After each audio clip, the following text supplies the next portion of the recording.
begini Pak, tujuan saya menemui Bapak adalah untuk melakukan coaching supervisi akademik.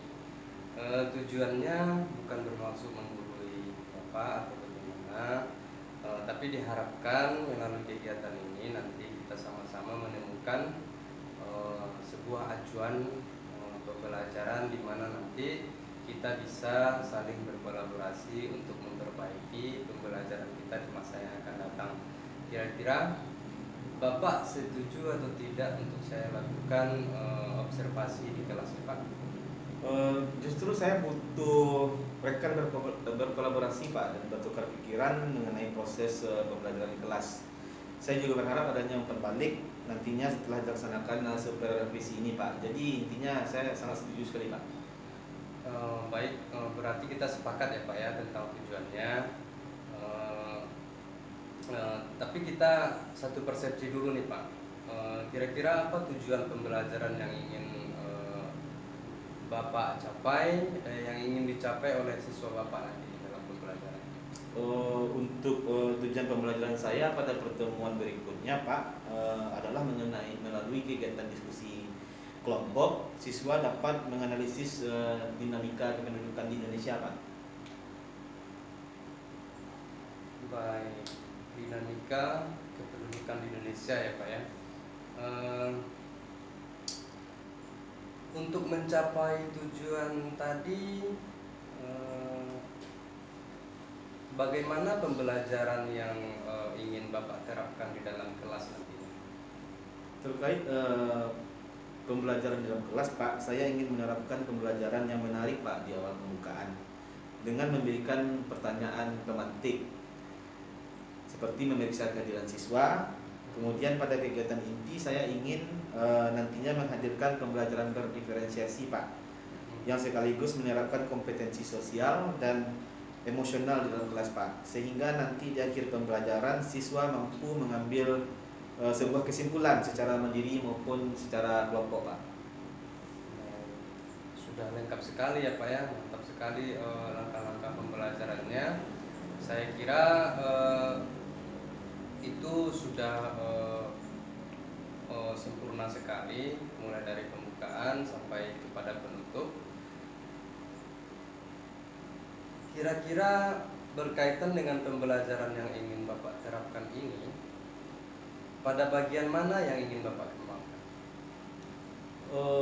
Terkait dengan pada bagian pembelajaran ini saya masih ragu-ragu Pak, bagaimana menerapkan pembelajaran berdiferensiasi di kelas itu.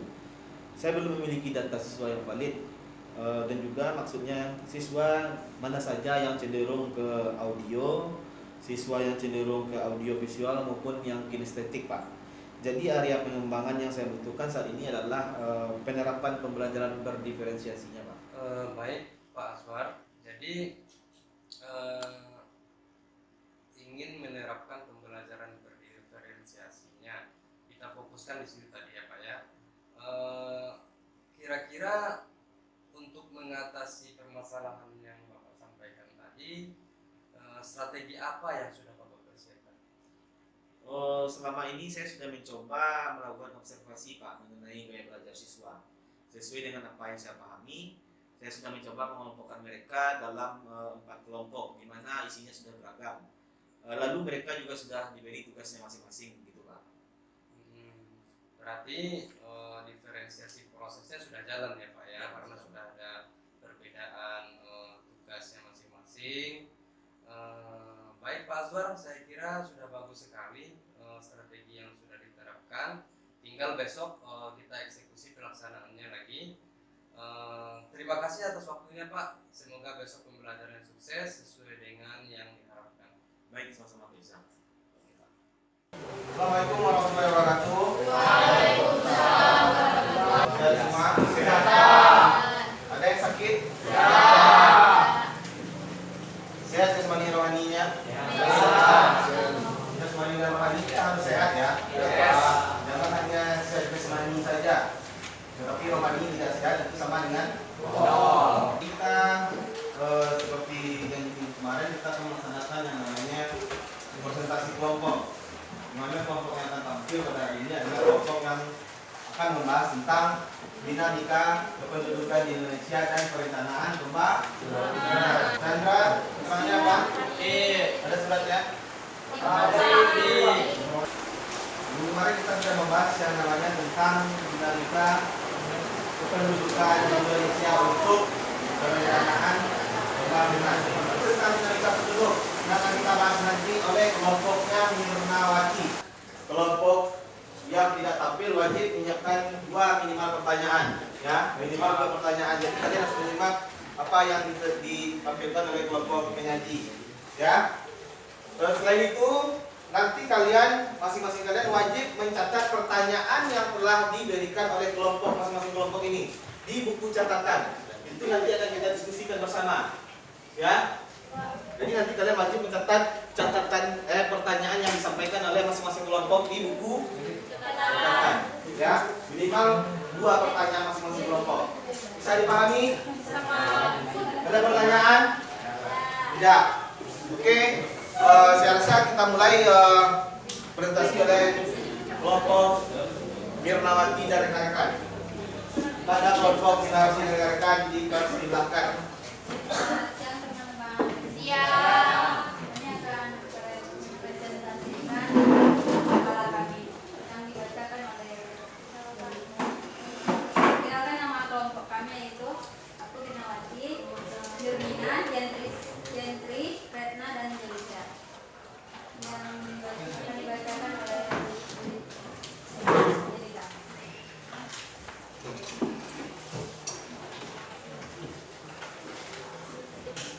Dinamika kependudukan Indonesia untuk perencanaan pembangunan. Baiklah teman-teman yang telah diterima jawabannya, apakah ada yang ingin bertanya? Masing-masing kelompok 2 pertanyaannya.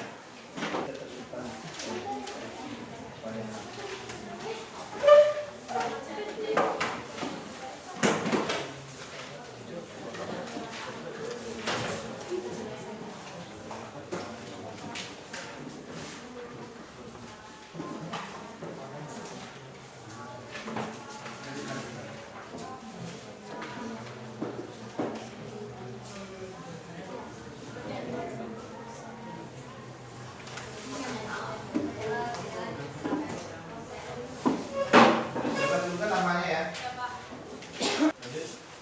Baik, apa ada lagi?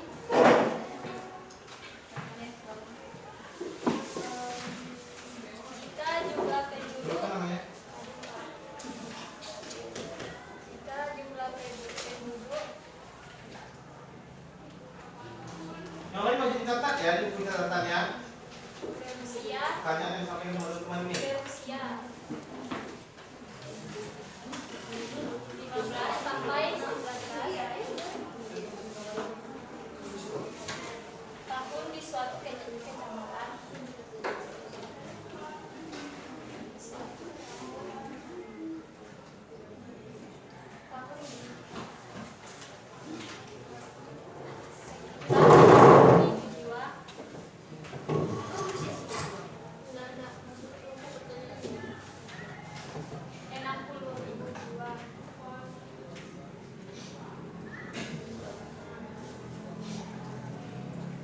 Pada tahun yang sama ada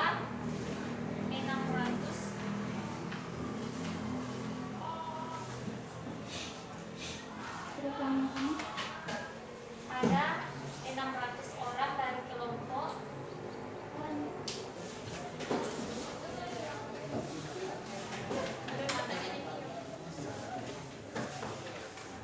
umum tersebut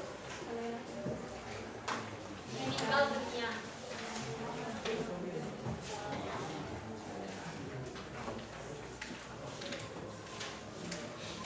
Pertanyaannya, berapakah besar HSDR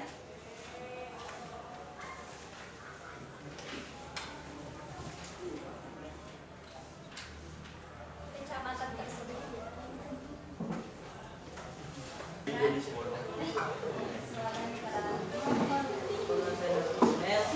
Saya bertanya, faktor demokratis terdiri dua kelompok.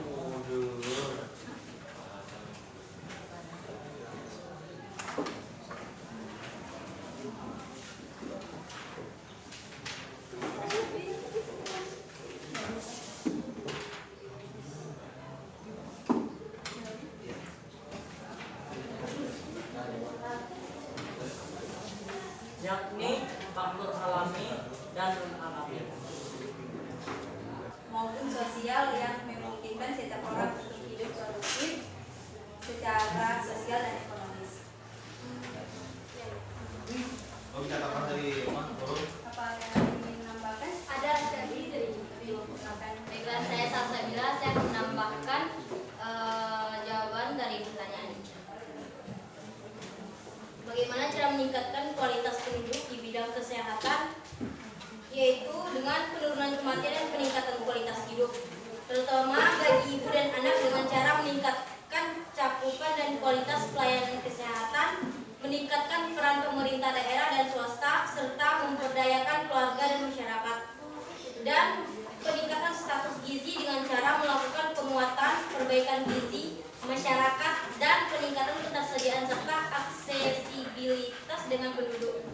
Yang ketiga yaitu peningkatan pengendalian penyakit menular dan tidak menular, peningkatan akses air bersih dan sanitasi yang layak, serta peningkatan perilaku hidup bersih dan sehat.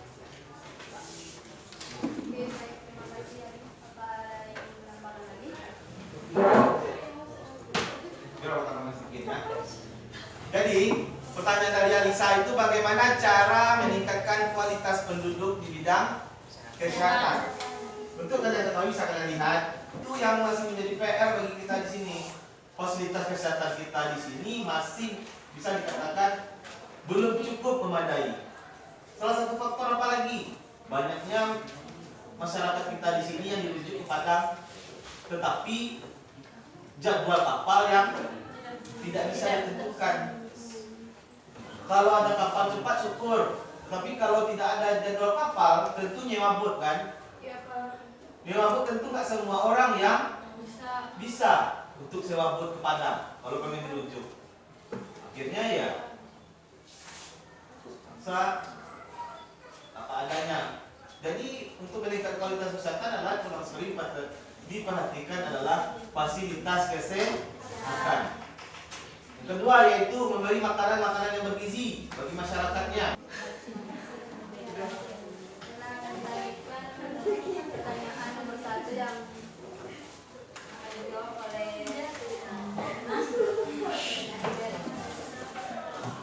Mengapa terjadi ketidakmeratan penduduk di Indonesia, yaitu kondisi geografis dari masing-masing pulau di mana tingkat kesuburan tanah yang berbeda-beda menyebabkan orang banyak berkumpul di daerah dengan tingkat kesuburan tanah yang tinggi.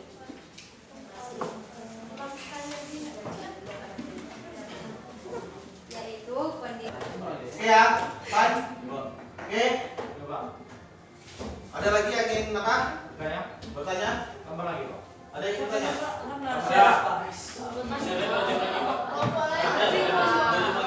Tapi juga pertanyaan Pak. tapi kan belum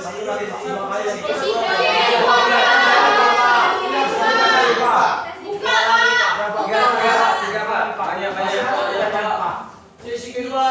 tergantung Asik, kelompok lain bisa ada pertanyaan apa kelompok lain. Kita buka dua pertanyaan cukup. Ya, Pak. Silakan dipilih dua. mini semalam Kami aja, kelompok kami aja. apa Noel? Pertanyaannya adalah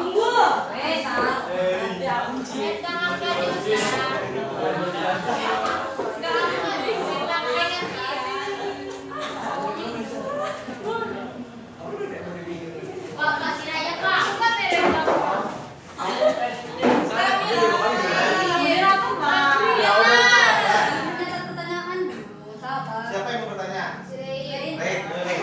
sama dari melihat dari negara-negara lain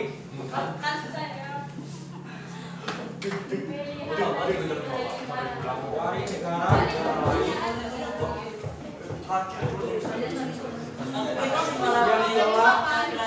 yang telah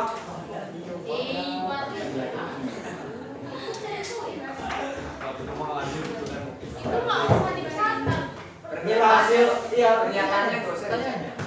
yang telah berhasil memanfaatkan bonus demografi bagi kemajuan dan peningkatan produk di suatu negara. Langkah strategis apa yang harus dilakukan Indonesia? Apa tadi pertanyaannya? Langkah strategis apa yang dilakukan Indonesia untuk menghadapi bonus demografi ini?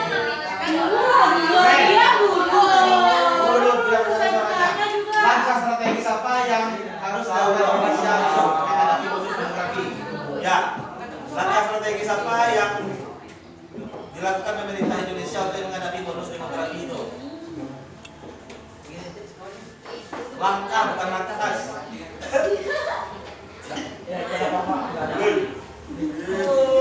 Lanjut, satu lagi. Gampang kan ya?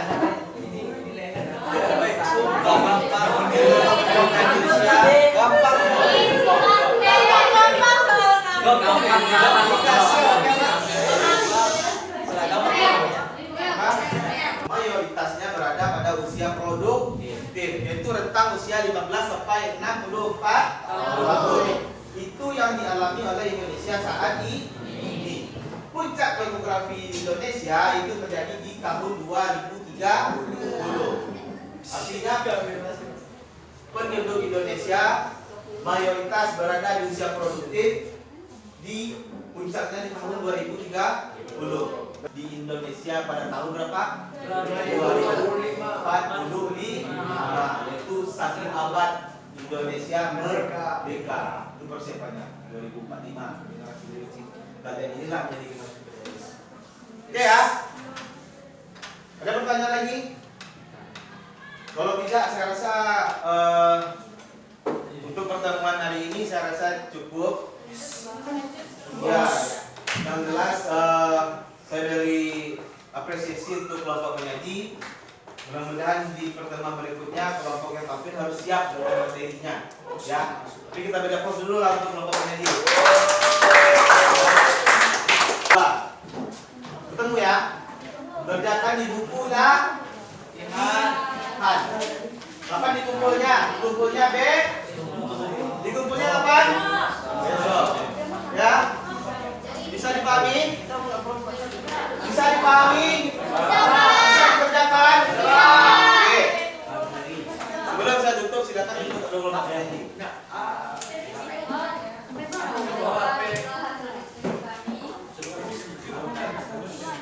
Jadi kurangnya kami minta maaf.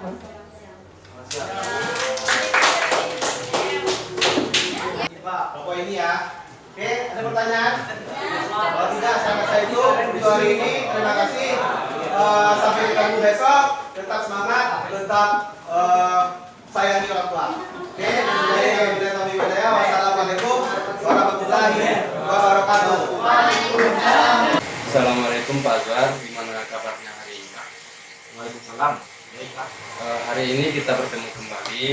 Kemarin kan kita sudah melaksanakan supervisi akademik di kelas Pak Azwar. Terima kasih banyak Pak sudah bersedia di observasi kelasnya. Kemarin saya melihat dan merasa anak-anak sangat antusias sekali dalam pembelajaran yang Bapak lakukan. Jadi untuk pertemuan kita kali ini, apa yang Bapak harapkan atau tujuan akhir apa yang Bapak ingin capai dari percakapan kita hari ini, Pak? Untuk tujuan dari percakapan kita hari ini, Pak, saya kedepannya ingin belajar lagi, ingin memahami lagi bagaimana implementasi pembelajaran berdiferensiasi itu benar-benar bisa diterapkan di dalam kelas. Dan saya juga ingin mempersiapkan dengan serius dan dengan matang langkah-langkah untuk melakukan agar pembelajaran berdiferensiasi itu dapat berjalan efektif, Pak, dengan cara untuk menentukan tujuan pembelajarannya dan juga memetakan kebutuhan belajar murid nantinya, Pak. Seperti kesiapan belajarnya bagaimana, minatnya bagaimana, dan juga menentukan profil belajarnya seperti apa, sehingga nantinya saya bisa menentukan strategi dan alat penilaian apa yang seharusnya saya kerjakan atau saya gunakan. Dan juga sehingga nantinya kegiatan pembelajaran berdiferensiasi bisa berjalan dengan efektif seperti konten, proses maupun produknya. Begitu kira-kira Pak tujuan akhir dari percakapan kita ini. Dan nanti saya berharap Bapak bisa membantu itu terkait dengan bagaimana sih penerapan pembelajaran berdiferensiasi ini bisa berjalan dengan baik. Nah, menurut Bapak, apakah pembelajaran kemarin sudah sesuai dengan yang Bapak rencanakan di dalam FPT, Pak? Alhamdulillah menurut saya sudah sesuai, Pak. Kemarin kan Bapak sudah menerapkan metode pembelajaran berdiferensiasi sesuai dengan kompetensi yang ingin Bapak kembangkan. Saya melihat murid kemarin sudah mampu berdiskusi sesuai dengan tugas masing-masing, dan juga pembelajarannya yang Bapak hadirkan itu sudah menampilkan kebutuhan gaya belajar audio visual, dan kinestetik. Kira-kira nih Pak, dalam skala 1-10 menurut Bapak tingkat kepuasan dari hasil pembelajaran kemarin itu berapa, Pak? Saya merasa saat ini berada di angka 8, Pak, untuk tingkat kepuasan pembelajaran saya. Karena begini Pak, dalam pembelajaran kemarin masih ada siswa yang pasif. Jadi untuk siswa pasif ini saya masih bingung Pak, di mana penempatannya. Apakah saya salah dalam menempatkan kelompok gaya belajar, atau apakah memang siswa ini belum memahami materi, Pak? Baik, kalau begitu itu kedepannya nih Pak, kira-kira apa nih strategi Bapak untuk mengatasi permasalahan yang Bapak sampaikan tadi?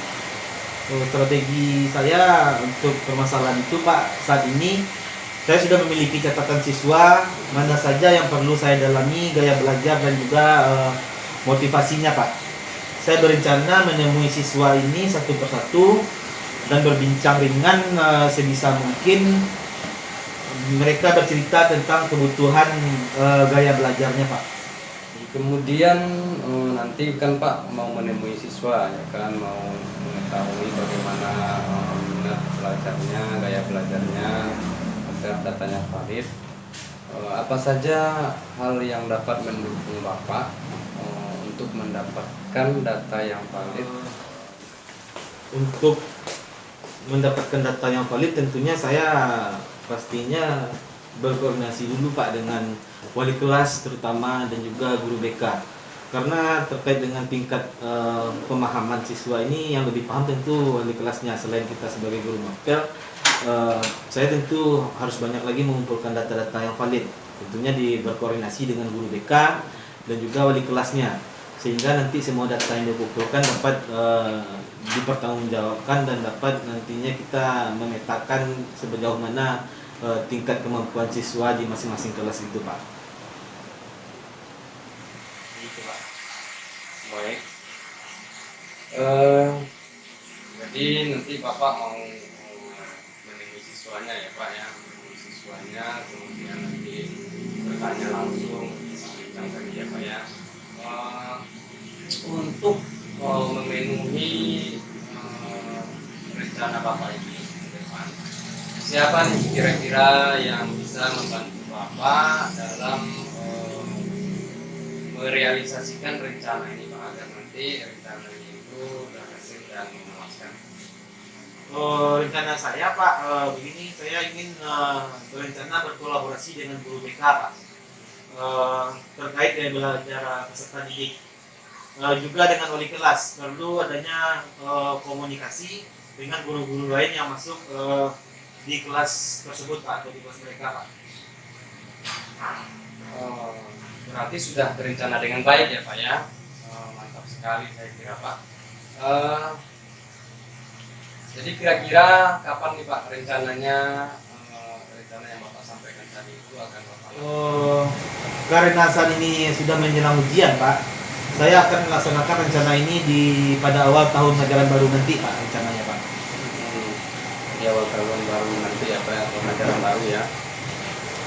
Jadi di tahun awal tahun ajaran baru nanti kira-kira nih Pak, bagaimana cara Bapak nanti menemui guru BK, menemui wali kelasnya dan guru-guru lainnya? Rencana saya begini Pak, nantinya saya ingin meminta waktu senggang bagi para guru tersebut Pak, waktu senggang mereka masing-masing Pak. Saat mereka ada waktu, maka saya ajak mereka untuk berdiskusi terkait permasalahan siswa-siswa kita ini Pak. Baik. Jadi nanti kalau data-data ini sudah ditemukan, Bapak sudah menemui guru BK kan, sudah menemui wali kelasnya, sudah menemui guru-guru lainnya juga, kan sudah dapat data itu. Jadi apa yang akan Bapak lakukan untuk langkah selanjutnya Pak? Rencana saya akan menyusun kembali Pak yang bagaimana itu pembelajaran berdiferensiasi itu, dan juga mendesain sebaik mungkin pembelajaran yang sesuai dengan kebutuhan siswa Pak. Jadi terkait dengan desain pembelajaran yang ingin Bapak susun, desain pembelajaran yang seperti apa itu Pak? Desain pembelajaran yang mau saya susun Pak. Terkait dengan desain pembelajaran nantinya saya juga menyikapinya Pak dengan cara menampilkan diferensiasi konten dan berbagai pendekatan yang dapat memastikan bahwa semua materi belajar telah disesuaikan dengan kebutuhan peserta didik Pak yang memiliki kemampuan yang berbeda-beda. Jadi saya menyiapkan itu dan memetakan sesuai dengan tingkat pemahaman masing-masing siswa, yaitu yakni saya akan meningkatkan pembelajaran yang berbeda seperti konten, proses, produk, dan lingkungan belajar. Jadi pada prinsipnya Pak, saya ingin di kelas pembelajaran di kelas itu sama meskipun bahan ajar, penilaian, dan metode penyampaian bisa berbeda berdasarkan kebutuhan masing-masing siswa. Jadi dengan cara seperti saya ingin membuat LKPD sesuai dengan tingkat pemahaman masing-masing siswa yang berbeda tadi, sehingga nantinya metode pembelajaran berdiferensiasi itu bisa saya terapkan di dalam kelas gitu Pak, kira-kira. Baik, ini sudah menuju akhir dari percakapan kita barangkali Pak. Kira-kira sejauh ini mulai dari kegiatan observasi kemarin sampai kita hari ini berbincang-bincang lagi terkait dengan pembelajaran yang kemarin itu, apa kira-kira kesimpulan yang bisa Bapak petik dari kegiatan kita ini? Baik Pak, kesimpulan atau refleksi yang dapat saya ambil selama kegiatan kita ini, saya merasa lebih terbuka atau lebih bisa memahami Pak bagaimana pembelajaran berdiferensiasi itu harus diterapkan di dalam kelas, karena kita bisa mengetahui bahwa murid itu mempunyai gaya belajar, kemauan, serta minat yang berbeda-beda Pak. Jadi guru memang harus dapat menjadi fasilitator kebutuhan semua murid agar kegiatan mereka belajar kita bisa terwujud. Terkait dengan kegiatan kita observasi kemarin, saya merasa masih ada kekurangan terkait dengan konten yang saya tampilkan atau materi yang saya tampilkan kepada siswa, karena saya belum memetakan sejauh mana tingkat pemahaman siswa itu Pak. Itu yang masih saya rasakan, yang belum paham saya untuk membedakan mana tingkat kemampuan siswa yang low, middle, dan high tadi.